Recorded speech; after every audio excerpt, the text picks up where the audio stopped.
Добро утро за гледачите на Канал 5 телевизија и Здрава Македонија. Ова утро решивме да ви одговориме многу прашања на сите оние кои сте на можеби прак од вашето пензионирање или пак на првото вработување и размислувате кој пензиски столб да го одберете.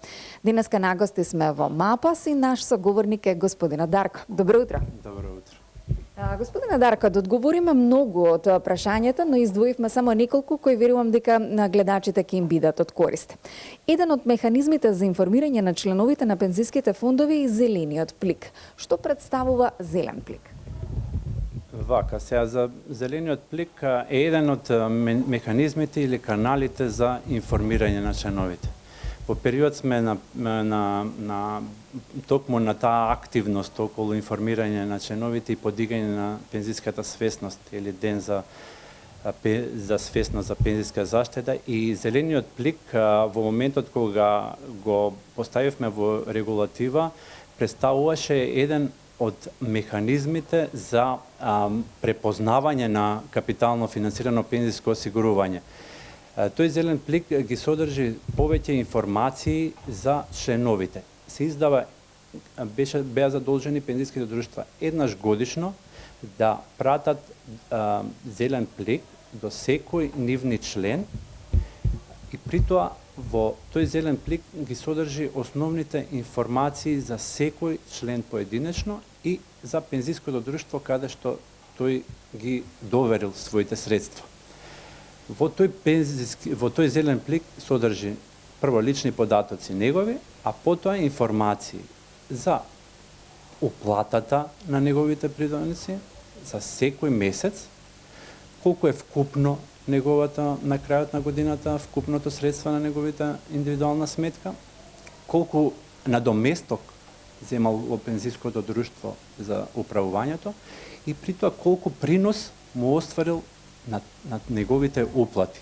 Значи, имаме една информација на акумулација на средствата со цел членот да биде запознат дали неговиот работодавач му уплатја навремено придонеси и на колкав износ на плата му уплатјаат придонеси, дали тоа е на минимална или на договорената плата. Потоа се гледаат каде неговото пензиско друштво ги инвестирало своите средства, дали во акции, дали во врзници, дали во депозити, дали во домашна економија, дали во странство. Потоа колку надоместок е наплатено за тие од придонесот или за управувањето на средствата од страна на пензиското фонд, односно на пензиското друштво, и на крај колкав принос е остварен на неговите средства. Така што е една комплетна информација за членот да биде што повеќе информиран преку тој зелен плик. Покрај сега видовме дека младите се помалку користат хартија. Па преминуваме на еден друг начин на информирање на членовите. Дали преку електронска пошта. Но веќе не се вика зелен плик, сега мораме да го дигитализираме начинот на информирање за што да се доближиме до членовите, да се заинтересираат, да ги следат своите податоци. Ја користиме електронската пошта, но веќе пензиските друштва изнаоѓаат и нови начини, како мобилни апликации, каде што на реално време членот може да се информира во кој момент работодавачот му уплатил придонес, каде се колкав е вкупниот средства на колкави се вкупните средства на неговата индивидуална сметка и сите тие понатамошни информации, каде му се инвестирани средствата,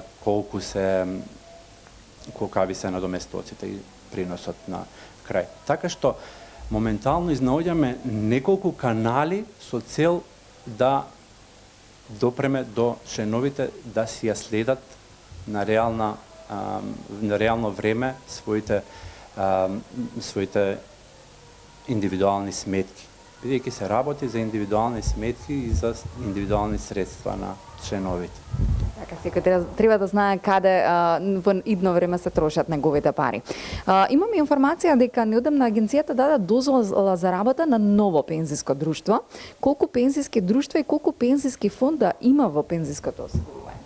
Да.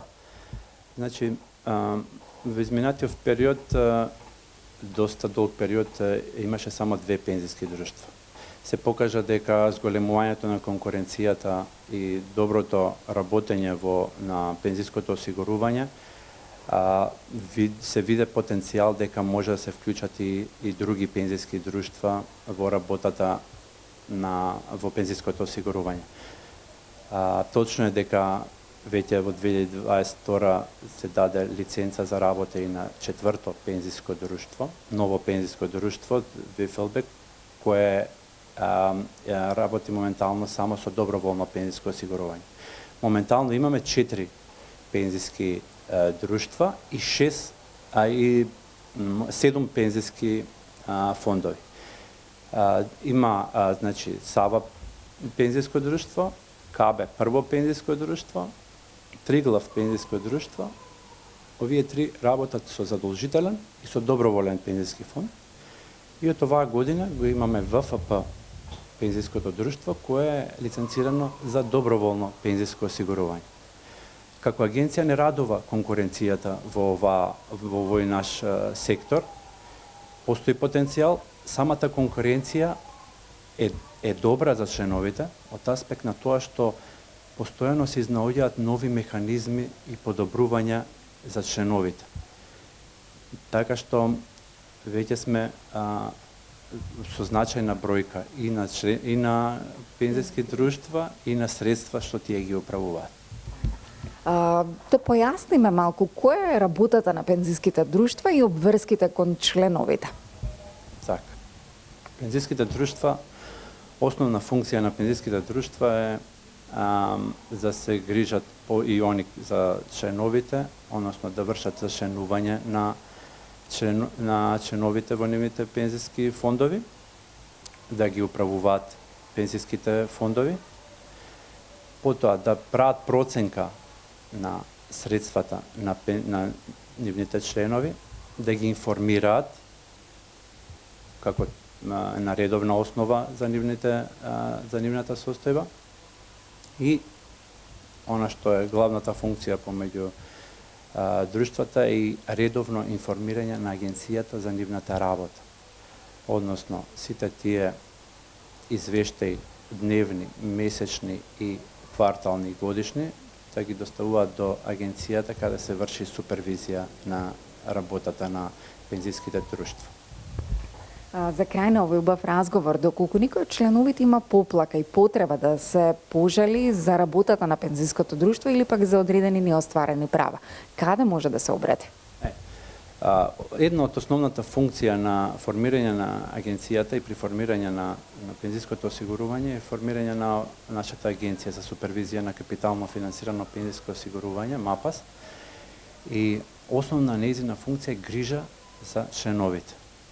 Односно, секој што ќе почувствува дека не му е остварено право од членување или доколку има некоја поплака за работата на пензиското друштво, и преку ваквите емисии ги повикуваме да се обратат до нашата агенција.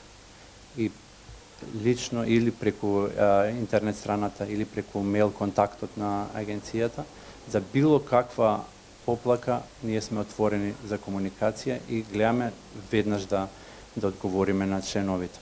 Преку нашата супервизија, што ја правиме и на дневна и на вонтеренски и теренски еднаш годишно, гледаме овие ризици да ги намалиме, односно да ги митигираме на најмало ниво, така што и овие поплаки се доведени на минимум.